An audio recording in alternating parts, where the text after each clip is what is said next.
Bonjour et bienvenue dans Afrique le jour d'après, le cycle de 4 webconférences du Monde Afrique. Aujourd'hui, notre rendez-vous porte sur la santé, celle des 1,2 milliard d'habitants du continent. Pour l'Afrique, le Covid-19 est une épidémie parmi d'autres, certes, mais c'est aussi le moment de s'interroger sur toutes ces morts prématurées et de regarder au plus près comment les États africains qui n'ont pas toujours pensé de façon prioritaire la santé des populations pourraient le faire demain. L'Union africaine plaide depuis des années pour une couverture universelle et enjoint les États à dépenser plus et mieux sur ce secteur, mais on verra que l'argument du manque d'argent, le plus courant, n'explique pas tout à l'heure où le paludisme, le VIH, la tuberculose, Ebola et désormais le Covid-19 tuent là plus qu'ailleurs. Alors, nous allons essayer de comprendre sur quelle ligne force les sociétés civiles s'appuient pour tenter de faire avancer vers une ère nouvelle où la santé ne serait plus un bien réservé aux seules personnes qui peuvent se l'offrir. Pour réfléchir à ce sujet, nous avons 4 invités.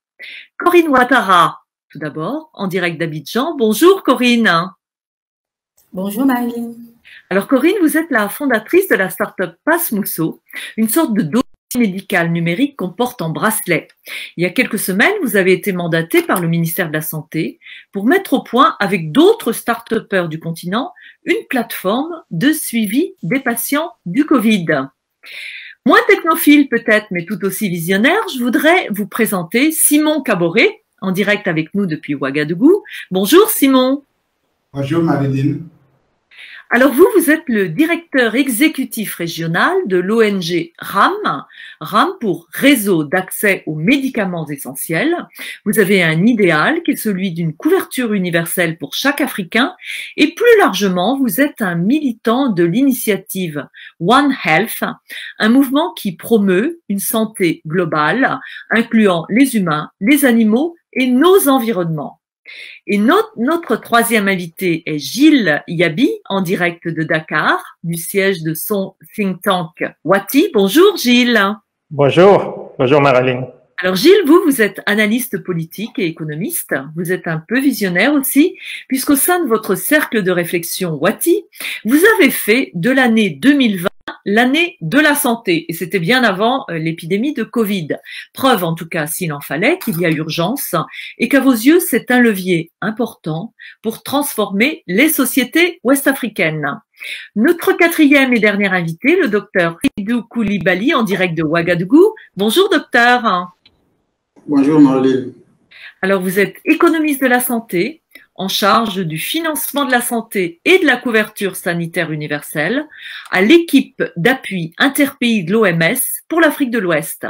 Je vous remercie, tous les 4, mais je vous remercie tout particulièrement, docteur, de nous avoir rejoints en cette période qui, évidemment, est très chargée pour les gens qui travaillent et s'intéressent à la santé.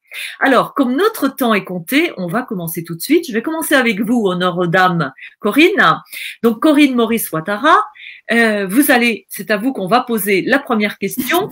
On voit ce que vous faites. Les lecteurs du Monde Afrique connaissent votre Passmousso, donc qui a déjà sauvé beaucoup de vies. On voit avec votre initiative comment l'Afrique a des idées. On le voit aussi avec la plateforme de suivi du Covid que vous avez développée avec d'autres start-upers. Alors, tenez-nous au courant, que se passe-t-il? Donc, c'était le ministère de la Santé qui vous avait demandé de travailler sur le sujet et cette plateforme, elle n'est toujours pas en place. Alors, où en sommes-nous? Dites-nous. Alors, merci Marilyn. En fait, comme une start-up qui est agréée par le ministère de la Santé, on a été invité à proposer une solution qui pourrait effectivement essayer de stopper la propagation du Covid. Et donc, nous avons proposé une solution au ministère de la Santé et de l'Hygiène publique, je pense qu'il est encore à l'étude. Voilà. Et la semaine, je pense qu'il y a 2 semaines également, sous initiative de la BAD, un collectif d'entrepreneurs avec nous, nous avons travaillé également à renforcer cette plateforme Passmousso en intégrant différentes fonctionnalités. L'idée étant de pouvoir véritablement apporter un meilleur suivi aux patients atteints Covid-19. Parce que pour nous, on ne peut pas traiter un patient atteint Covid-19 si on ignore tout de son parcours médical? Qu'est-ce qu'ils prennent comme affection? Quel est son historique médical? Donc, avec ce groupe d'entrepreneurs, effectivement, nous avons intégré différentes fonctionnalités au sein du Pass Santé Mousso qui permettraient de pouvoir traquer, de pouvoir sortir des informations pour un meilleur suivi de ce patient infecté ou suspecté Covid, et ce, même à domicile. Voilà ce que nous avons fait. Bien, merci de cette présentation, Corinne, et merci de nous plonger d'emblée dans le débat, parce que ce qu'on voit immédiatement, c'est que oui, l'Afrique a des idées, mais qu'est-ce qui se passe ensuite? C'est côté politique que les choses se présentent de façon différente et que les choses prennent plus de temps. Alors, qui dit politique, je voudrais qu'on passe la parole à Gilles Yaby, puisque vous travaillez sur ces analyses politique de la société, politique au sens large du terme. Je voudrais que vous nous expliquiez un petit peu et que vous nous donniez un peu un panorama de qu'est-ce qui bloque, pourquoi est-ce que les sociétés africaines bloquent autour de la santé, pourquoi les politiques ne saisissent pas plus vite, plus facilement de tous ces sujets qui sont quand même et qui apportent quand même le bien-être aux populations. Merci beaucoup, Marilyn. C'est une vaste question pour commencer. Je voudrais d'abord dire que c'est un plaisir d'être associé à cette conversation sur la santé en Afrique, qui est évidemment le sujet majeur en ce moment, mais qui devrait l'être de manière permanente. Je dirais peut-être d'abord que face au Covid-19, en fait, pour l'instant, on n'a pas de catastrophe sanitaire. Je crois que c'est important de le dire. On est plutôt face d'ailleurs à une interrogation sur le fait que l'Afrique, finalement, jusque-là, en tout cas, il faut espérer que cela dure, ne connaît pas le flux de malades en état grave qu'on a connu dans d'autres régions du monde. Je signale d'ailleurs que cette conversation a lieu en ce moment même en Asie du Sud, où certains pays aussi n'ont pas connu une flambée et s'interrogent un peu sur les raisons. Parce que ce qu'on a en commun avec un certain nombre de pays d'Asie du Sud, par exemple, c'est justement la faiblesse des systèmes de santé. Et nos systèmes de santé en Afrique le sont réellement peut-être encore davantage que ceux des pays même à faible revenu d'Asie. Et donc, le problème qu'on a, pour revenir à la question sur la question politique, je crois que les problèmes que nous avons, ce ne sont pas des problèmes qui sont révélés à l'occasion de cette pandémie. Au contraire, on a une réaction politique qui est peut-être plus rapide, plus forte que celle qu'on a connue précédemment en Afrique, et il faut s'en réjouir. Mais après, fondamentalement, il faut se reposer la question des incitations. Si les citoyens n'accroissent pas la demande d'efficacité des services de santé, effectivement, il est difficile d'espérer que les politiques s'en saisissent à la hauteur, disons, qu'on le souhaiterait. Et c'est justement là où se situe notre action à Wati, c'est de mettre le doigt sur les problèmes structurels et faire en sorte que les citoyens se sentent non seulement concernés, mais légitimes à poser des questions et à demander, par exemple, à ce que les États investissent beaucoup plus dans la santé et s'assurent de la distribution des personnels de santé de manière équitable sur le territoire. Merci Gilles, merci de votre présentation de ce sujet et de cette première analyse qui montre bien la force et l'impact que peut avoir la société civile. Alors, la société civile, c'est un sujet qui vous tient à cœur, Simon Caboret, puisque c'est à vos yeux un des leviers aussi pour le travail de santé, de sensibilisation. J'aimerais que vous commenciez par nous raconter votre rôle, ce que fait votre association, et puis comment vous utilisez la société civile pour faire prendre conscience aux politiques de l'impact et faire passer les bonnes idées qui, comme celle de Corinne ou d'autres, doivent remonter plus haut pour être mieux exploitées politiquement. Dites-nous. Merci bien, Marilyn. Concrètement, notre organisation est beaucoup plus spécialisée dans l'analyse des politiques et la mobilisation des opinions pour influencer effectivement les politiques. Entretenir un dialogue politique avec les décideurs pour les orienter vers les politiques les plus adaptées. Nous sommes partis du principe que la question de la santé, on a plusieurs acteurs en présence. Chaque groupe d'acteurs ayant ses domaines d'intérêt, ses intérêts à défendre. Et nous pensons que effectivement les autorités sont soumises à ces multiples pressions d'intérêt qui ne sont pas forcément à l'avantage des populations. Qu'est-ce que nous avons alors décidé de faire? Nous avons dit, si les politiques doivent faire les politiques sans associer les populations, le plus grand risque est qu'ils développent des politiques qui ne sont pas adaptées et ils ne mettent pas les moyens nécessaires pour mettre efficacement ces politiques en œuvre. Et nous avons alors décidé que nous allons réformer le système de santé, mais par la base. Comment travailler à mobiliser les opinions, à mobiliser les citoyens, pour que ce soit les citoyens même qui disent comment est-ce qu'ils veulent que les priorités de santé soient traitées. Comment est-ce qu'ils veulent que leurs problèmes de santé soient abordés.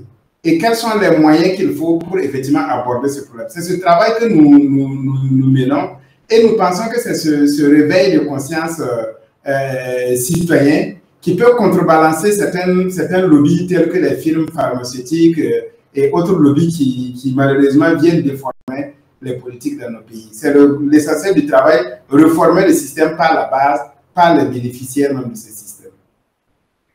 Alors, réformer les systèmes par la base, mais comment faites-vous ensuite remonter l'information? Parce qu'on voit bien que c'est là que les choses se compliquent, non? On le voit pour Corinne, comme elle venait de nous le dire, Corinne Ouattara, comme elle vient de nous le dire, elle a les idées, elle peut réformer par la base, comme vous le dites, mais ensuite, s'il ne se passe rien au sommet, on n'avance pas. Alors, quelle est votre stratégie? Donnez-nous un petit peu plus de détails en la matière.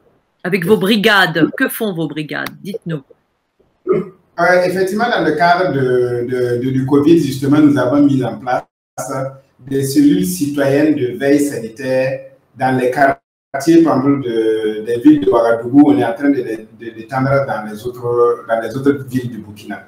Ces cellules de veille sont, par exemple, pour nous, des instruments de sensibilisation de proximité des populations. Sensibilisation sur les mesures barrières, mais sensibilisation aussi sur leurs droits et leurs devoirs en matière de santé. Et de les mobiliser pour mettre la pression depuis la base. Parce que le système public, quand même, a un niveau de décentralisation. Dans la plupart de nos pays, c'est la politique de la décentralisation qui est adoptée. Ça veut dire quoi? Ça veut dire qu'il y a le gouvernement central qui est là, mais on a effectivement des régions administratives qui sont mises en place et qui constituent des collectivités territoriales, et c'est décentralisé jusqu'à la petite unité qui est peut-être le quartier ou bien le village ou ainsi de suite. Donc, notre pression commence par ces délégués de l'État au plus bas niveau qui sont les conseillers municipaux. Ensuite, nous avons les niveaux intermédiaires qui sont les maires d'arrondissement, et bien sûr, il y a les directeurs régionaux de la santé, jusqu'à ce que nous atteignions effectivement le niveau du gouvernement. Et notre réseau, avec le truchement de ces cellules, arrive à associer d'autres organisations à base communautaire et nous permettent de remonter la filière. Nous n'avons pas besoin, en tant que RAM, d'être dans un quartier, mais nous travaillons avec des associations à base communautaire qui font ce travail, qui remontent les informations à notre niveau, et nous utilisons maintenant ce travail pour faire la pression au niveau du gouvernement. C'est-à-dire que c'est un plaidoyer qui est alimenté par les évidences de la base. Ce n'est pas juste des rumeurs que nous colportons, mais nous devenons un peu des porte-parole de tous ces gens dans les quartiers qui n'arrivent pas à parler au ministre de la Santé, par exemple. C'est comme ça que nous avons construit notre schéma de dialogue politique. On dit dialogue politique parce qu'on ne va pas vraiment dans le frontal. On est dans une logique de dire, nous sommes des objecteurs de conscience, nous sommes des outils d'aide à la prise de décision. On ne parle pas sur la mauvaise foi du décideur, on parle sur sa bonne foi en lui disant s'il a la bonne information au bon moment, avec la bonne recommandation, il peut prendre une bonne décision. D'accord. Merci beaucoup Simon de ces précisions. Je voudrais qu'on demande au docteur Seydou Coulibaly son regard justement sur cette remontée de l'information, de la prise en compte et comment l'OMS, puisque vous êtes spécialiste, donc vous êtes membre de l'OMS et vous chapeautez globalement plusieurs pays d'Afrique de l'Ouest sur ce sujet, comment est-ce que vous voyez cette remontée d'informations, cette Afrique qui a des idées et qui ensuite, qu'est-ce qui se passe après et vous, de votre pôle d'observateurs, qu'est-ce qu'il faut changer pour que les choses avancent plus vite? Merci beaucoup Marilyn. Je voudrais, par rapport au premier volet de votre question, s'agissant de la remontée de l'information, je dois préciser qu'à l'OMS, nous avons un rôle normatif qui consiste à appuyer les pays pour mettre en place, pour développer et mettre en œuvre leur politique et stratégie. Et si nous parlons de politique et de stratégie, il va de soi que tout le monde soit impliqué. Et c'est ce que Simon disait tantôt, tant au niveau de l'élaboration des politiques, tant au niveau de l'élaboration des stratégies, l'implication et la participation de tous est souhaitable. Bien entendu que lorsqu'on parle de participation et d'implication, il doit se faire au moment où l'acteur concerné a un avantage comparatif en termes d'apport à la discussion. Et cela est fondamental. Cela est fondamental parce que la mise en œuvre dépend de l'implication des acteurs au niveau de l'élaboration de la stratégie. Il me semble que le travail qui est fait au niveau, comme le disait tantôt Simon, est un travail qu'il faut saluer. Parce que nous, dans notre approche, nous avons essayé de voir dans quelle mesure, tant dans le processus d'élaboration des stratégies et des politiques, tant dans la mise en œuvre de ces stratégies, comment nous pouvons associer la société civile, les médias, les parlementaires, pour qu'ils puissent avoir non seulement un rôle d'éveil citoyen, et qu'ils puissent également, à un niveau, guider un peu l'orientation des ressources pour pouvoir effectivement atteindre les objectifs du secteur. Ça, c'est le premier volet. Très bien. Alors, guider l'orientation des ressources, mais alors, on peut aussi tout simplement se dire que ce qui manque, ce sont les ressources. Hein, et que ce manque de ressources expliquerait absolument tout en termes de prise en compte en deçà des attentes de la santé des 1,2 milliard d'Africains.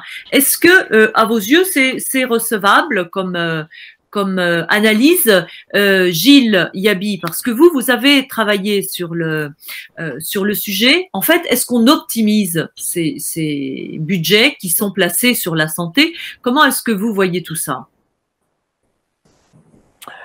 Oui, merci. Non, je crois que la question des ressources, elle est réelle. Et il est certain que c'est plus facile lorsqu'on a un pays à revenus élevés d'avoir un système de santé mieux doté en personnel de santé et aussi en matériel et en technologie, évidemment. Mais je crois que ce qu'on montre, nous, justement, dans le rapport Mataki que nous avons publié le 26 février, juste au moment des premiers cas de coronavirus, d'ailleurs, dans la région, ce qu'on montre, c'est qu'il y a une grande diversité déjà au sein des pays africains en termes de systèmes de santé, d'indicateurs de santé et d'indicateurs d'engagement politique dans l'amélioration des systèmes de santé. Ce qui veut dire qu'il y a de la marge importante pour des pays qui n'investissent que 5% de leur budget, par exemple, dans la santé, alors que la déclaration d'Abuja de 2001 indiquait un objectif de 15%. Et donc, on voit bien que les objectifs qui ont été fixés par les chefs d'État africains eux-mêmes ont été respectés dans une poignée de pays au niveau du continent. Si on regarde en Afrique de l'Ouest, on a vraiment 3-4 pays qui se rapprochent de cet objectif et tous les autres pays de la CEDEAO, par exemple, sont assez loin de cet objectif d'allocation, disons, budgétaire au secteur de la santé. Donc, évidemment, ça veut dire qu'il y a des marges qui sont importantes, qu'il y a une question d'engagement politique dans le secteur de la santé qui est posée. Et cela me permet de dire aussi que Ouati est de la société civile et on pense que le rôle de la société civile il est fondamental et les actions qui ont été décrites tout à l'heure, notamment au Burkina Faso, vont évidemment dans le bon sens, d'un dialogue permanent avec les autorités. Mais je crois qu'il faut redire très clairement que la première responsabilité, elle est politique, c'est celle des États, et que on peut avoir des gens qui ont de très bonnes idées, des initiatives diverses, extrêmement intéressantes, des startups par exemple, comme celle de Madame Ouattara en Côte d'Ivoire, mais il faut un système de santé organisé, structuré par l'État. Et on le voit face à cette crise, partout dans le monde, les décisions, elles viennent avant tout des autorités politiques. Et avant la crise, il vaut mieux avoir un système de santé déjà organisé et déjà bien piloté. Et pour nous, c'est extrêmement important d'insister sur cette importance, disons, de revenir à la politisation de la question de la santé, de poser la question de l'organisation des États et aussi de se dire, justement, quand on a des ressources limitées, il y a la prévention. La prévention, c'est beaucoup moins cher que des systèmes de soins sophistiqués. Et donc, est-ce qu'aujourd'hui, on investit suffisamment dans la prévention par rapport à l'investissement dans des hôpitaux et dans le curatif? Ça, c'est une grande question. Et là, le deuxième point qui me semble important lorsqu'on a des ressources limitées, c'est qu'il faut les optimiser. Donc, il faut choisir, disons, des approches qui soient les moins coûteuses possibles. Donc, allons regarder du côté des pays asiatiques à faible revenu, allons regarder du côté de Cuba, allons regarder vers des pays qui n'ont pas des moyens extrêmement beaucoup plus importants que les pays africains et qui ont réussi quand même à améliorer sensiblement leur système de santé. Alors, ce que vous nous dites là, Gilles, juste pour vous relancer sur le sujet, Gilles Yabi, c'est qu'en fait, on ne fait pas assez de prévention, en clair. Oui, je crois qu'on ne fait pas assez de prévention et surtout, on n'a pas les outils pour mesurer l'engagement dans la prévention. L'une de nos recommandations, d'ailleurs la première recommandation de Wati, c'était justement de dire il faut mettre des politiques de prévention au cœur des systèmes de santé africains. Ça veut dire principalement ne pas compter simplement sur les hôpitaux et sur la construction des dispensaires, etc. C'est extrêmement important, mais c'est pas suffisant. Il faut une politique de prévention qui permet d'avoir justement moins de personnes qui ont besoin d'aller dans les structures de santé. Et la prévention, ça passe notamment par l'éducation. Et on voit bien comment est-ce que la santé peut être un moyen finalement de toucher à toutes les autres questions qui sont cruciales pour l'avenir de la région et notamment la question de l'éducation. Aujourd'hui, lorsqu'on parle des gestes barrières, beaucoup ne se posent pas la question de savoir est-ce que c'est pas plus facile de faire comprendre l'importance de ces gestes barrières dans une société, disons, où le niveau d'éducation moyen est plutôt élevé par rapport à une société où les gens ne savent pas, par exemple, ce qu'est un virus. C'est beaucoup plus facile de suivre des instructions lorsqu'on comprend la logique de ces instructions. Donc, la question de la prévention, à mon avis, elle est fondamentale et ce sera un moyen, justement, d'améliorer le système les résultats de santé sans nécessairement investir massivement. De manière générale, nous pensons qu'il faut d'abord essayer de résoudre les problèmes les plus simples avant de prétendre pouvoir résoudre les problèmes les plus compliqués. Oui, ce qui est d'une grande sagesse. Merci Gilles. Corinne Maurice Ouattara, votre système Passe-Mousseau, donc qui inclut pour chaque personne son carnet de santé, c'est de la prévention quelque part, non? Est-ce que voilà, expliquez-nous. Est-ce que c'est pour vous aussi une des clés de l'amélioration du système, cette prévention des systèmes en Afrique? Exactement, je m'apprêtais à le dire parce qu'on parle de prévention, on parle de pouvoir réduire les charges, les dépenses, tout et tout. Mais je pense que le Pass Santé, c'est la solution également. Parce qu'aujourd'hui, il faut prévenir, il faut réduire les dépenses liées à la santé. Quand vous avez quelqu'un, comment vous voulez prendre en charge une personne si vous ignorez tout de lui? On nous parle de prévention. Mais aujourd'hui, vous voulez traiter un patient atteint du Covid-19, mais vous ne savez même pas s'il est asthmatique, qu'est-ce qu'il traîne derrière lui comme affection, quel est son parcours médical, qu'est-ce qu'il a comme historique. Moi, je pense que ce qu'il faut faire ici, il faut pouvoir intégrer les nouvelles technologies pour pouvoir régler aussi ce problème de prévention. On a à l'aide de la transformation digitale. Nous avons aujourd'hui pas mal de start-upers, pas mal de ressources, parce que tout à l'heure, le docteur Seydou parlait de ressources. Il y a des ressources humaines locales qui ont de la compétence, qui sont prêtes aujourd'hui, comme ce que fait le Pass Santé, à mettre à disposition des solutions pour justement régler le problème de prévention. Donc, à un moment donné, je pense que c'est vrai que c'est une volonté politique de pouvoir l'utiliser, mais aussi une volonté de la population également. Parce que la population, par moment aussi, ça n'a rien à voir avec l'éducation, parce que les populations, généralement, entre guillemets, à bas revenus ou encore des populations défavorisées, sont plutôt celles-mêmes qui accueillent ces solutions. Il y a un certain nombre de populations qui critiquent beaucoup certaines situations. Vous pensez aujourd'hui que si en Afrique, on avait adopté les nouvelles technologies à la santé aujourd'hui, on aurait pu stopper beaucoup plus la propagation de ce virus. Parce que tous les patients ou toutes les personnes ont aujourd'hui peur de se rendre dans les centres de santé. Pourquoi? Parce qu'elles ont peur d'être infectées aujourd'hui. Alors qu'en adoptant ces technologies aujourd'hui, elles pouvaient rester chez elles à domicile et se faire consulter. Et ça pourrait réduire les coûts, parce qu'aujourd'hui, on parlait des ressources tout à l'heure. C'est ce que disait monsieur Gilles tout à l'heure. Mais avec les nouvelles technologies, la téléconsultation peut se faire à distance. Donc, tous ces paramètres, je pense que tout est déjà bien placé pour pouvoir régler ces problèmes. Aujourd'hui, c'est qu'il faut, au-delà de la volonté politique, une volonté aussi de tous ces organismes qui sont derrière, que ce soit l'OMS. J'ai cru voir que l'OMS avait finalement adopté l'implication des nouvelles technologies dans la santé pour pouvoir améliorer la qualité de vie des populations. Mais il faut que cette adoption-là soit réelle dans nos États africains et véritablement dans nos centres de santé et par nos ministères. Qu'est-ce qui est fait en réalité? Voilà, c'est la question qu'il faut se poser. Sinon, tout est déjà bon pour qu'on puisse, pour que les choses puissent être transformées. Cette transformation a déjà été acceptée par tout le monde. Je pense qu'il y a des centres de santé qui ont déjà opté pour l'intégration de ces solutions pour pouvoir régler ces problèmes à partir de la solution Covid. Mais il ne faudrait pas qu'on se focalise que sur le Covid, mais qu'on pense au après-Covid également. Voilà. Ce qui est bien un des buts de ce débat aujourd'hui. Merci Corinne Maurice Ouattara. Donc vous, Corinne, vous interpellez, vous prenez un peu mon rôle aujourd'hui, mais c'est parfait, je vous en remercie. Et vous interpellez directement le docteur Seydou Coulibaly. Docteur, est-ce que on dit prévention, on dit technologie? Est-ce que ces deux termes-là parlent beaucoup et sont centraux dans les politiques que vous menez en tant que responsable interrégional de l'OMS? Et est-ce que vous imaginez une e-santé en place sur l'Afrique? Est-ce que c'est la solution?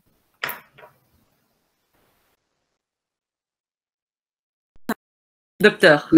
Merci beaucoup, Corinne. Merci pour la question. Je voudrais, par rapport aux interventions précédentes, je voudrais repréciser un certain nombre d'éléments lorsque je parle de ressources. Quand je parle de ressources, je fais le postulat que les ressources qui sont disponibles sont utilisées de manière orthodoxe. Parce qu'aujourd'hui, l'évaluation, en tout cas l'observation empirique montre que l'utilisation des ressources n'est pas à hauteur de souhait. Ça voudrait qu'il y a des marges, des capacités qui peuvent être utilisées pour améliorer l'état de santé plus que le niveau actuel que nous connaissons. Ça, c'est un fait. C'est-à-dire qu'il faut l'efficience, il faut l'efficacité avec une exigence de redevabilité et de gestion axée sur les résultats. Ça me paraît fondamental. Maintenant, lorsqu'on parle des questions de prévention, il a raison. Dans les politiques de santé ou que dans les stratégies de santé, nous avons une problématique de priorisation. Ça, c'est l'élément fondamental parce que nous sommes dans une compétition de priorités de telle sorte que tout est prioritaire et on n'arrive pas à mettre en place ce que je peux dire une efficience allocative.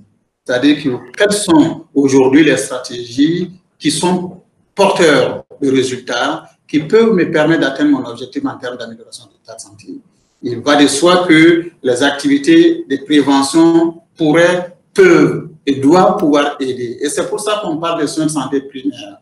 Quand vous prenez la définition des soins de santé primaires, l'intervention des Gilles recoupe avec cette définition. Il parle d'éducation sanitaire, il parle des questions d'hygiène, il parle des questions l'hygiène alimentaire. C'est un ensemble d'éléments qui se retrouvent dans les soins de santé primaires.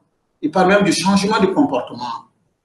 Tous ces éléments, s'ils sont mis en œuvre tels que ça se doit, ça devrait permettre non seulement d'améliorer les résultats de santé et réduire de manière significative l'utilisation des ressources et également améliorer les indicateurs de santé.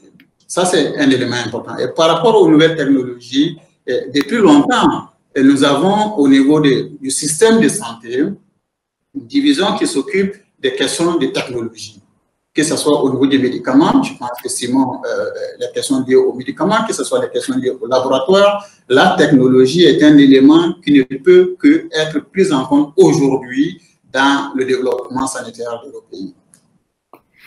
Bien, merci. Corinne, vous imaginez des systèmes qui soient en fait plus moderne, qui fasse un peu pâlir d'envie la vieille Europe avec ses vieux modèles de médecine classique. On peut imaginer ça si on regarde vous qui êtes très impliqué dans le milieu des start-upers. Pardon? Vous qui êtes très impliqué dans le milieu des start-up, est-ce que votre expérience montre que demain, le système dit santé africain nous fera rougir, nous, d'envie sur notre vieux continent en se disant, on ferait bien de les copier comme ça se passe pour le money banking, comme ça se passe pour d'autres choses. Vous voyez l'évolution du système de santé comme ça? Oui, effectivement, je le vois. Moi, c'est ça, en fait. Pour moi, je pense que l'Afrique sera l'un des premiers continents de la e-santé parce qu'on a des ressources. Comme je le disais tout à l'heure, on a des compétences. On a des jeunes qui ont du génie. Parce que, vous savez, l'Afrique a traversé tellement de situations que nous arrivons à voir tout ce qu'il y a comme problème autour de nous. Et ces problèmes-là, nous arrivons à les transformer. Nous avons pu accepter cette transformation digitale. Donc, nous avons pu l'intégrer dans tout ce que nous faisons aujourd'hui, à ce jour.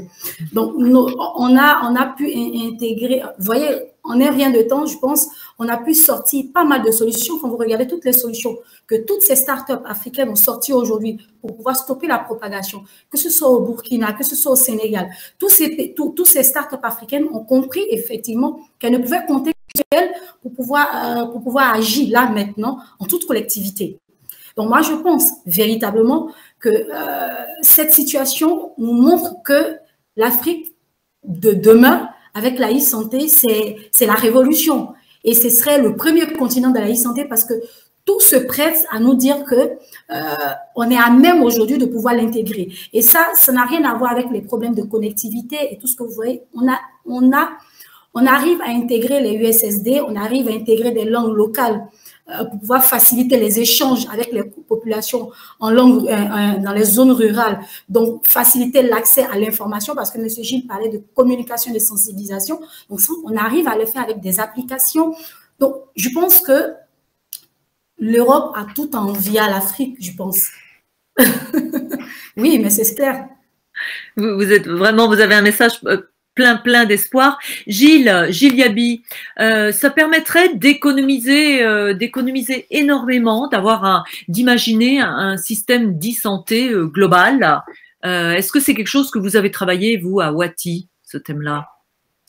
Oui, évidemment, l'adoption et l'introduction de la technologie dans les systèmes de santé fait partie de l'ensemble des recommandations de Wati. Et d'ailleurs, c'est plutôt une recommandation transversale, c'est-à-dire qu'on peut introduire la technologie non seulement dans la prévention, mais aussi dans l'organisation des hôpitaux pour que dans nos hôpitaux, structures de santé où les dossiers médicaux sont difficiles à trouver, où on a des services d'accueil qui parfois n'existent pas, tout simplement, en tout cas sont très peu accueillants. Enfin, on peut améliorer sensiblement les structures de santé aussi en introduisant de la technologie. Donc, c'est pas simplement pour la prévention, mais c'est vraiment de manière transversale que la technologie peut jouer un rôle absolument important. Et effectivement, la technologie permet d'économiser, permet d'avoir des solutions finalement très peu coûteuses et très adaptées aux contextes locaux. Et je me réjouis effectivement de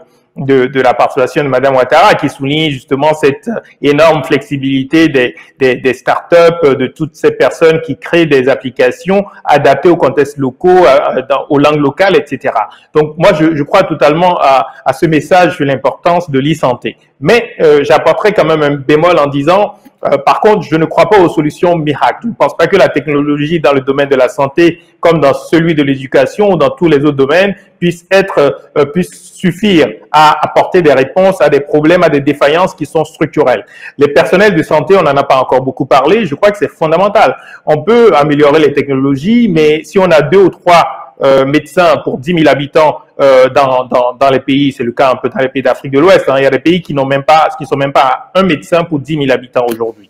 Alors, évidemment, on peut faire énormément d'efforts sur d'autres volets, mais fondamentalement, si on n'améliore pas la quantité et la qualité des personnels de santé, les médecins, mais aussi les infirmiers, les sages-femmes, évidemment, je ne pense pas qu'on soit en mesure d'atteindre les résultats que nous espérons en termes d'amélioration de la santé de nos populations. Donc, je crois qu'il faut non seulement croire aux technologies, mais il ne faut pas oublier aussi qu'il y a des fondamentaux, des piliers fondamentaux, et ces piliers, c'est pas très compliqué. C'est d'une part la prévention, mais c'est d'autre part les personnels de santé qu'il faut former et qu'il faut aussi, distribuer de manière équitable sur les territoires. Il y a des régions dans un pays comme le Sénégal qui est pas du tout le moins bon en termes de système de santé. Il y a une région où il y avait quasiment pas de gynécologue, par exemple. Évidemment, vous imaginez bien les problèmes que cela peut poser. Donc, il y a vraiment des problèmes structurels qu'il faut regarder également et qui ne peuvent pas, eux, disons, trouver une solution simplement dans des initiatives de la société civile ou des initiatives individuelles. Merci. Tout à fait, c'est tout à fait intéressant ce que vous ouvrez là, puisque c'est l'OMS qui dit qu'il manque plus de 4 millions de médecins aujourd'hui en Afrique. Donc on voit bien que le capital humain, autant que la technologie, sont des clés incontournables. Qu'est-ce que vous en pensez, vous, Simon Kaboré, vu depuis votre association, donc qui au départ s'est créée sur la diffusion du médicament? Qu'est-ce qui est primordial à vos yeux? Est-ce que c'est l'humain? Est-ce que ce sont ces professionnels de santé? Est-ce que c'est la techno? Qu'est-ce qui concrètement, dans votre mission quotidienne, est le plus utile? Rebrancher, oui. Voilà. Oui. Je pense que ce qui a M. Yabi a dit quelque chose que les autres ont repris qui est assez important, c'est la prévention. Il faut mettre un accent sur ça. J'ai tantôt souvent l'habitude de dire que nous n'avons pas des systèmes pour la santé, mais on a des systèmes pour la maladie. Parce que les systèmes attendent que les gens tombent malades pour pouvoir les soigner. On ne fait pas grand-chose pour prévenir que les gens ne tombent malades. Alors qu'à partir du moment où la personne tombe malade, sa prise en charge coûte plus cher que de travailler à ce qui prévient la maladie. Et de deux, c'est des pertes énormes de ressources puisque la personne est immobilisée et tout. Et on est obligé de dépasser en plus. Donc, c'est vraiment un problème pour nos pays que les efforts des ministères de la Santé soient axés sur la prise en charge des maladies que sur la prévention. Donc, pour moi, c'est un élément très capital. Les nouvelles technologies sont assez importantes également, mais comme M. Yabi le dit, il faut qu'on soit assez prudent parce qu'il y a quand même un certain nombre de problèmes qui ne nous permettent pas de développer aussi rapidement ces solutions sur le terrain, étant donné que on a une frange assez importante de nos populations qui n'est pas dans la même dynamique du niveau d'éducation et d'exploitation de ces outils. Mais il est assez important, plutôt qu'on anticipe réellement beaucoup sur la santé, mais vue dans sa dimension plurisectorielle. Plurisectorielle parce que aujourd'hui, la santé coûte cher parce que les systèmes sont trop fragmentés. On ne capitalise pas assez dans les ressources. Quand je prends l'exemple des accords de la déclaration d'Abuja, quand on dit 15% du budget à la santé, les gens voient automatiquement 15% du budget au ministère de la Santé. Alors que non, quand on dit le secteur de la santé, on a la santé en tant que santé humaine, on a la santé animale, on a tout ce qui se passe au niveau de l'agriculture qui vient impacter nos santé. Il y a un ensemble. Est-ce qu'aujourd'hui, il y a un État qui arrive réellement à évaluer quels sont les autres secteurs connexes au niveau de la santé et quel budget ça fait? Il faut qu'on arrive malheureusement à cette transformation institutionnelle de nos gouvernances et remettre la santé au centre des éléments. Parce que nous avons le cas de Covid qui a montré qu'une question de santé peut venir paralyser tous les secteurs. Je ne vois pas un autre secteur qui peut venir créer un tel onde de choc. Donc, ça veut dire qu'il faut, pour minimiser, pour rationaliser les ressources, il faut vraiment prendre la santé dans son caractère multisectoriel, pluridisciplinaire, pour pouvoir l'appréhender et rationaliser l'utilisation des ressources. Alors, si je comprends bien, Simon Kaboré, pour vous, l'idée d'un ministère de la Santé, c'est quelque chose en fait qui est totalement dépassé. Et cette santé, elle devrait irradier partout, elle devrait être présente dans l'éducation, elle devrait être présente dans l'agriculture, elle devrait être présente dans l'alimentation. Ça devrait être une valeur suprême au niveau politique, si je l'entends bien, et qui ensuite serait déclinée dans toutes les dimensions de nos vies sociales, en clair. Exactement. C'est exactement cela. C'est vous dire quoi? Il ne devrait pas exister un ministère de la santé. Parce que la santé est transversale. Dans tous les ministères aujourd'hui que vous comptez dans nos gouvernements, il y a une question de santé. Que vous prenez le ministère de l'élevage, il y a la santé animale. Et la preuve est que le Covid ça a commencé chez les animaux et ça maintenant est arrivé chez les êtres humains. Que vous prenez le ministère de l'Industrie, du Commerce, vous allez avoir les accords de propriété intellectuelle là-bas. Vous allez avoir la production des médicaments, ainsi de suite, qui impactent la santé. Que vous prenez le ministère de l'Agriculture, c'est la même chose, encore plus, ainsi de suite. Tous les ministères doivent avoir un volet qui contribue à la santé qui est central. Donc, pour nous, c'est au niveau même des présidences de nos républiques qu'on devrait avoir peut-être des secrétariats d'État à la santé ou quelque chose qui essaie de coordonner la contribution de chaque ministère à la santé. Je peux comprendre qu'il y a un ministère, je ne sais pas comment l'appeler, qui va organiser le système de prise en charge des maladies, mais il faut qu'il y ait cette autorité suprême au-dessus de tous les ministères qui coordonnent pour qu'on ait une seule santé, comme je le dis, le One Health global. Oui. On voit très bien, on comprend très bien l'approche que vous proposez. Je voudrais que Gilles, vous rebondissiez un petit peu sur ce sujet-là avec une autre ouverture. Est-ce que si les politiques et si justement on n'arrive pas à cette prise en compte globale par les systèmes et si on n'arrive pas à créer des systèmes de santé publics, est-ce qu'il n'y a pas un gros risque quand on voit les applications comme celle que développe Corinne Maurice Ouattara, quand on voit ces plateformes Covid, est-ce qu'il n'y a pas un vrai risque que cette santé, elle soit privatisée et elle soit totalement prise en main par des sociétés privées, ce qui on priverait encore plus les personnes les plus défavorisées à terme? Est-ce que vous voyez ce risque-là? Est-ce que vous le pressentez, vous? Oui, alors je pense que des initiatives comme celle de Madame Ouattara en Côte d'Ivoire, c'est des initiatives plutôt de la société civile qui sont un complément des politiques publiques et qui apportent des solutions concrètes qui peuvent être tout à fait importantes. Le seul souci, c'est la question de l'échelle, c'est-à-dire que oui.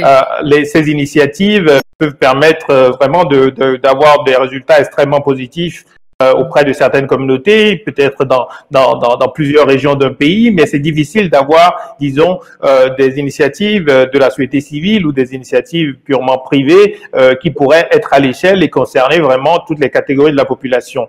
Moi, je pense que justement, des initiatives comme celle-là, y compris au niveau technologique, si on n'a pas l'intégration dans une organisation, disons, politique, qui met l'accent justement sur le recours à toute l'intelligence collective disponible, évidemment, on ne pourra jamais avoir toute l'efficacité de ce type d'innovation. Et il suffit de voir la réponse au Covid-19. Beaucoup de gens parlent de certains pays asiatiques qui ont très bien géré la situation, par exemple la Corée du Sud, mais pas seulement. Et on voit bien que dans ces cas, en fait, c'est des pouvoirs qui sont très au fait de l'importance de la technologie et de l'innovation et qui très vite s'appuient sur leurs innovateurs, sur leurs entreprises, parfois même sur des étudiants. Dans le cas de la Corée du Sud, un étudiant, un ingénieur, même pas encore vraiment fini, mais qui avait créé un système, une application de traçage, disons, des contacts, a été extrêmement important dans le dispositif de réponse au Covid-19.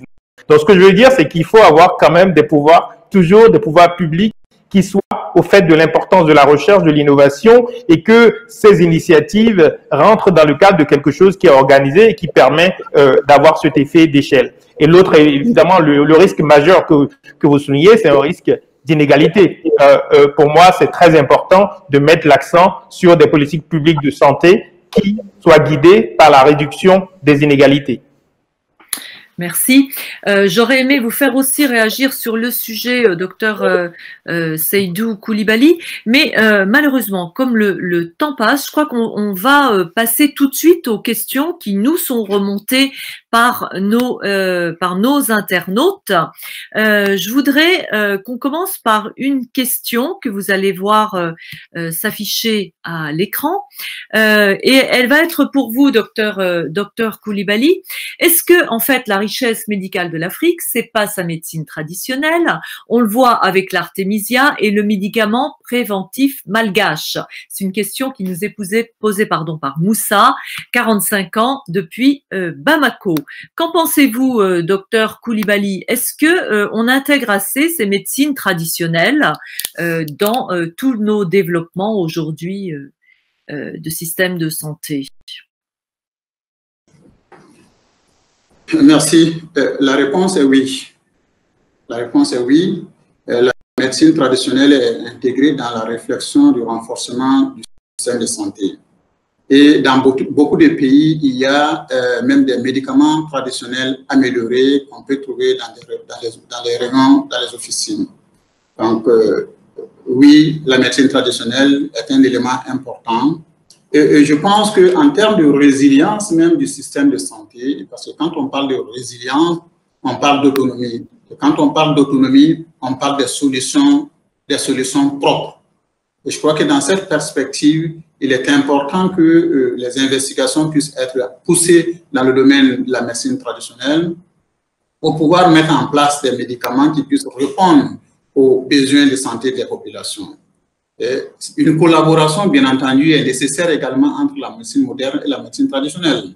Parce que je pense qu'il ne faut pas que chacun fasse son chemin de côté. Il faut trouver un moyen de pouvoir faire en sorte que les deux types de médecine puissent collaborer parce que chacune d'elles œuvre pour l'amélioration de l'état de la santé de la population. D'accord. Merci. Puisque vous avez la parole, il me semble que la deuxième question qu'on a sur le sujet, une deuxième remontée de nos internautes via le fil WhatsApp du Monde Afrique, plutôt que multiplier les campagnes de soins ou de vaccination, est-ce que les ONG ne devraient pas aider les États à construire des systèmes plus pérennes? C'est une question d'Evelyne, 28 ans, Evelyne qui nous écrit depuis Douala. Qu'en pensez-vous? Est-ce qu'il n'y aurait pas une efficacité plus grande si les ONG ne faisaient pas, en fait, n'assuraient pas certaines missions de leur côté, mais travaillaient globalement à cette construction plus pérenne? Qu'en pensez-vous? Merci. Effectivement, les ONG sont associées à la mise en œuvre. Là, vous parlez de la mise en œuvre des activités sur le terrain. Et les ONG sont les structures qui sont les plus proches au niveau des populations. Et je pense que dans tous les pays que je couvre, nous avons une multitude d'ONG et nous savons que les ONG contribuent beaucoup dans l'amélioration de la santé, dans les activités, notamment tout ce qui est les activités de prévention, des activités de sensibilisation, de communication. Il y a même des ONG qui ont des structures de soins. Donc, c'est pour dire que les ONG interviennent de façon générale dans la mise en œuvre. Mais si nous voulons raisonner au niveau, j'ai parlé tantôt des questions de politique, des questions de stratégie. Et j'ai parlé du caractère inclusif et participatif. Que ce soit au niveau de l'élaboration des stratégies, que ce soit au niveau de l'élaboration des politiques, que ce soit au niveau de la mise en œuvre, les ONG sont des acteurs importants dans la mise en œuvre de la politique de santé dans les pays. Donc, vous nous dites qu'ils ne font pas à la place d'eux, ils font avec, et c'est ce qui est important. Les ONG sont des acteurs clés dans le développement sanitaire des pays, et je parle en connaissance des 18 pays que je couvre. Aujourd'hui, les ONG jouent un rôle très important. Bien sûr. Simon Caboret, est-ce que vous voulez compléter, vous, cette réponse? Et quel est votre regard à vous, association, société civile, donc locale au Burkina? Est-ce que vous travaillez avec les ONG sur cette distribution de médicaments, donc qui était à l'origine la mission de RAM, votre ONG? Oui. Pour préciser, en fait, les ONG ont un double rôle et chacun peut choisir par exemple, de jouer l'un ou l'autre. Et quand je prends par exemple, le cas du RAM spécifiquement, nous avons été mis en place dans le contexte de la survenue du VIH-Sida. Et quand on se mettait sur place, on a analysé la situation. Qu'est-ce qui se passait? On avait déjà des associations qui faisaient déjà la sensibilisation contre le VIH-Sida. des associations qui faisaient déjà de la prise en charge médicale, et c'est par les associations que les premiers antirétroviraux sont rentrés au Burkina. Nous sommes arrivés, on a dit, bon, ils font déjà de la prestation de services, c'est très bien. Mais bien sûr, ils ne peuvent pas couvrir les besoins du pays. Nous n'allons pas faire la prestation de services, nous allons nous appuyer sur les évidences qu'elles ont produites pour maintenant faire le plaidoyer politique. Pour que, effectivement, beaucoup plus de gens aient accès aux ARV, pour qu'il y ait un système de santé plus fort. Et c'est comme ça que nous avons engagé le plaidoyer pour la gratuité des ARV jusqu'à ce que le gouvernement adopte et que, effectivement, tous les Burkinabés maintenant qui ont besoin d'ARV puissent les avoir gratuitement. Donc, il y a un travail complémentaire entre des associations qui font de la prestation de services en termes de prévention, en termes de traitement, et des ONG qui font beaucoup plus de la pression politique. Et c'est ce que nous sommes en train de faire. Que ce soit au Burkina, au Niger et en Guinée, nous avons mis en place ce que nous avons appelé les plateformes démocratie sanitaire et implication citoyenne, qui regroupent des associations qui ont décidé de faire le suivi de l'accès aux services de santé, de faire le suivi de l'utilisation des ressources et de faire l'analyse de la gouvernance du système de santé. Et nous pensons que c'est ce rôle-là de renforcement des systèmes de santé que nous pouvons jouer en complément de ce que les associations font sur le terrain. Et tous les deux types sont assez importants pour le système de santé. Parce que ceux qui font la prestation de services aussi complètent les insuffisances du système gouvernemental. Il y a des niveaux que le gouvernement ne peut pas atteindre, des groupes que le gouvernement ne peut pas atteindre, et c'est le rôle de ces associations d'aller vers ces groupes et d'aller vers ces zones où le gouvernement n'arrive pas à arriver. Merci de bien nous préciser cette complémentarité. Est-ce que vous voulez ajouter quelque chose, Corinne Ouattara, sur cette complémentarité ONG et travail société civile locale? Corinne, vous avez disparu? Non, vous êtes là. Alors moi, je suis là. Alors oui, je dirais qu'effectivement, il y a une complémentarité, et nous, dans le cadre, par exemple, de la e-santé, c'est ce qu'on essaie de faire. Nous sommes convaincus qu'il faut que le mariage entre les nouvelles technologies et la santé, c'est quelque chose qui est pérenne. Ça donne des solutions pérennes. Et dans le cadre des ONG également, et même des autres institutions, elles nous permettent après de pouvoir mettre à disposition des données réelles, des données qui leur permettent de pouvoir démêler des politiques de santé publique. Parce qu'aujourd'hui, nous, on travaille également avec des ONG ici, des ONG qui s'occupent d'enfants, qui s'occupent de personnes chargées de cancer, des femmes qui ont le cancer et autres. Mais quand on va quand elles mènent des actions, nous sommes toujours avec elles, parce que dans la collecte des données, il faut avoir des informations fiables, des informations qui sont mises à disposition. Aujourd'hui, je donnerai un exemple d'une ONG qui partirait aujourd'hui en action avec des enfants, par exemple, qui sont atteints de pneumonie ou tout ce que vous voulez. Mais ces enfants-là ne peuvent pas être vaccinés si par derrière, on ignore si la vaccination a été prise en charge depuis la naissance de l'enfant. Et c'est là qu'intervient effectivement les nouvelles technologies pour pouvoir ramener sur le parcours de ce patient-là, de cet enfant. Donc, vraiment, il y a une collaboration entre les ONG, les nouvelles technologies, le secteur de la santé, pour pouvoir sortir un système de santé vraiment, on va dire, viable, mais pérenne, pour pouvoir améliorer la vie des populations. Et avec un maillage très serré, en somme. Hein? Oui. Alors, on va prendre une dernière question de nos internautes qui va être pour vous, Gili Habib, et peut-être pour vous, Dr Coulibaly aussi. Est-ce qu'on pourrait s'arrêter sur quelques pays africains qui ont beaucoup avancé ces dernières années en matière de santé, nous demande Mohamed, 37 ans, depuis Nouakchott. Alors, vous, Gilles, qui travaillez globalement sur l'Afrique de l'Ouest, est-ce qu'il y a des pays qui ont trouvé une bonne idée, qui ont plus investi le sujet que d'autres et qui mériteraient d'être salués dans notre débat? Bon, c'est une question difficile parce qu'effectivement, si on se restreint à l'Afrique de l'Ouest et à la zone Ouati qui déborde un peu de l'Afrique de l'Ouest parce qu'on intègre la Mauritanie, le Cameroun et le Tchad, disons que il y a des exemples qui font mieux, des pays qui font mieux que d'autres, mais je dirais qu'on n'a pas d'exemple absolument lumineux de progrès spectaculaires. Mais je citerai quand même le Sénégal, qui est le pays où je suis, où les indicateurs, par exemple, de santé maternelle et de santé infantile sont disons, parmi les meilleurs dans la région ouest africaine. Mais je crois qu'il faut sortir de l'Afrique de l'Ouest pour avoir des exemples peut-être plus convaincants au niveau continental. En Afrique du Nord, par exemple, on a quand même, dans des pays comme la Tunisie, le Maroc, déjà des indicateurs en termes de personnel de santé qui sont parfois, disons, 10 fois plus importants que ceux de la moyenne des pays d'Afrique de l'Ouest. Et je crois que en Afrique australe aussi, un pays comme le Botswana qui a beaucoup souffert du VIH/SIDA, lorsqu'on va à Gaborone, on voit bien l'importance du capital humain. Il suffit de voir la taille du ministère de l'Éducation et du ministère de la Santé comparée à celle du petit palais de la présidence au Botswana. Donc, je crois qu'il faut sortir aussi justement dans nos pays, aller regarder ailleurs sur le continent, aller regarder ailleurs dans le monde, y compris en Asie, en Amérique latine, partout, les pays qui ont réussi à améliorer la santé de leur population par des politiques qui ne sont pas nécessairement extrêmement coûteuses.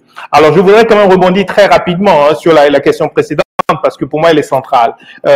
Les ONG ont un rôle de plaidoyer et je crois que M. Kaboré a bien fait cette distinction entre des ONG de prestation de services et des ONG de plaidoyer. Pour moi, il est important de ne pas déresponsabiliser les États. Je crois que dans le domaine de la santé, comme dans celui de l'éducation et même dans celui de la sécurité, on voit très bien les conséquences d'une déresponsabilisation des gouvernants et des États. Et je crois que le rôle des États, c'est celui de définir les politiques publiques et dans la santé, on ne peut pas simplement remplacer les États par des organisations de la société civile dont ce n'est pas le mandat et qui ne peuvent jamais arriver à l'échelle qu'il faut pour couvrir l'intégralité d'une population. Et je crois que d'un côté, il y a les ONG, de l'autre côté, il y a les programmes internationaux également qui ont contribué un peu à la déresponsabilisation des États et à la dépolitisation de la question de la santé. Pour moi, il faut repolitiser la question de la santé et faire en sorte que les citoyens se sentent légitimes pour intervenir, pour demander des comptes et pour proposer des idées également pour l'amélioration des systèmes. Merci. C'est quelque chose qui ressort vraiment du débat aujourd'hui, c'est cette importance de la repolitisation et ce levier via les sociétés civiles. Alors malheureusement, le temps passe toujours beaucoup trop vite dans ce genre de discussion. On pourrait encore beaucoup creuser ce que vous nous disiez là. J'aimerais tout de même que pour terminer ce débat, chacun d'entre vous nous donne à nous auditeurs, puisque nous vous écoutons depuis maintenant 1 heure, un mot, une expression, une phrase qui symbolise à ses yeux l'importance aujourd'hui de ces systèmes de santé et de leur repolitisation ou de leur reprise en compte. Gilles, c'est vous qui aviez le micro, donc c'est vous qui allez nous donner cette première conclusion, donc au nom de Wati, votre think tank basé à Dakar, Gilles Yabi. Dites-nous. Alors oui, alors je choisis 2 mots, recherche et mutualisation au niveau régional. C'est-à-dire, on n'en a pas parlé, il faut, à notre avis aussi, investir énormément dans la recherche scientifique. On le voit, c'est extrêmement important. Et comme on n'a pas des ressources importantes au niveau des pays, cela ne peut être efficace que si on le fait à l'échelle régionale et à l'échelle continentale. Merci. Docteur Coulibaly, vous, qu'est-ce que vous nous diriez comme mot de conclusion à l'issue de ce débat? Ah, votre micro n'est pas branché, docteur, s'il vous plaît. Excusez-moi, voilà. Je dirais tout simplement que, vu les enjeux auxquels nous faisons face aujourd'hui dans le système de santé, le statu quo ne marchera pas.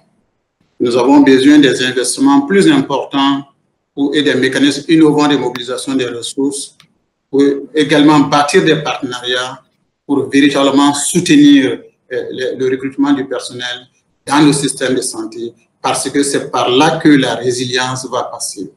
Et ça nous permettra non seulement d'assurer les soins pour tous à travers la mise en œuvre de la couverture sanitaire universelle, à travers également, ça permettra de stimuler les croissances économiques inclusives et par conséquent réduire la pauvreté de la population.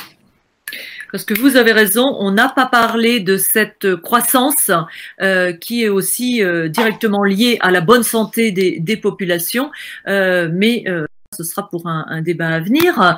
À vous, maintenant, Monsieur Caboret, Simon Caboret, de nous donner votre conclusion. Alors, on a vu innovation, ressources humaines.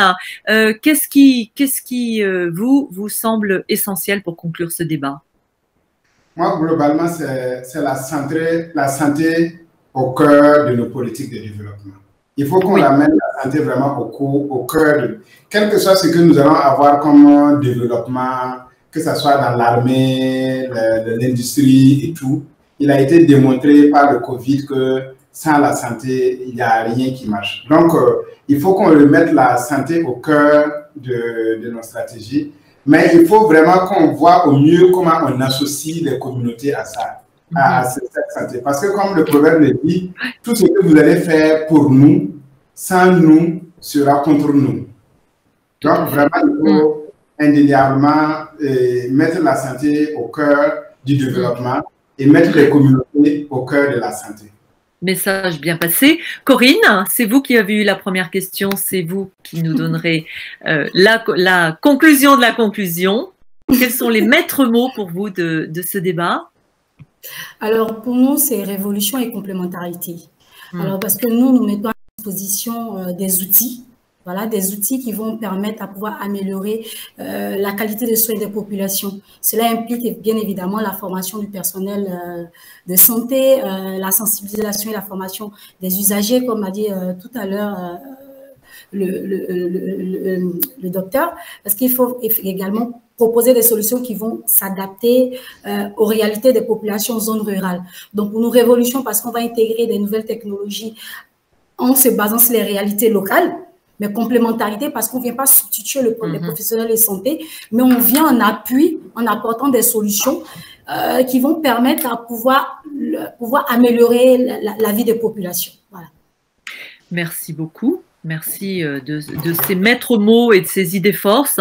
Donc, on comprend mieux grâce à vous quatre, Corinne Ouattara du PAS Mousso, Gilles Yabi du think tank Wati, Dr Koulibaly de l'OMS et Simon Caboret de l'ONG RAM. On comprend mieux grâce à vous qu'il y a une urgence à ce que aujourd'hui les systèmes politiques réinvestissent beaucoup plus, de façon beaucoup plus globale, beaucoup plus innovante, beaucoup plus révolutionnaire, nous dit Corinne, tout ce sujet de la santé, et que c'est ça un petit peu l'avenir de l'Afrique. À vous quatre, merci beaucoup, merci pour vos réponses, merci pour votre temps, merci à nos partenaires, l'association Respublica via ses dynamiques et le fonds français Muskoka, sans qui rien n'aurait été possible. Merci à la régie de Charlie Bento qui a été parfaite dans son travail. Merci à vous toutes et tous, lecteurs et lectrices du Monde Afrique, et rendez-vous demain pour le débat sur la place des artistes dans l'invention d'une Afrique du 22e siècle. On sera demain avec Maï Binebine, peintre et écrivain marocain, avec Issa Diabaté, architecte ivoirien, avec Sylvie Diklopomos, auteure, comédienne et metteur en scène congolaise, et Franck Hermanekra, analyste politique et critique d'art ivoirien. Alors, à toutes et à tous, à demain et bonne fin de journée. Au revoir.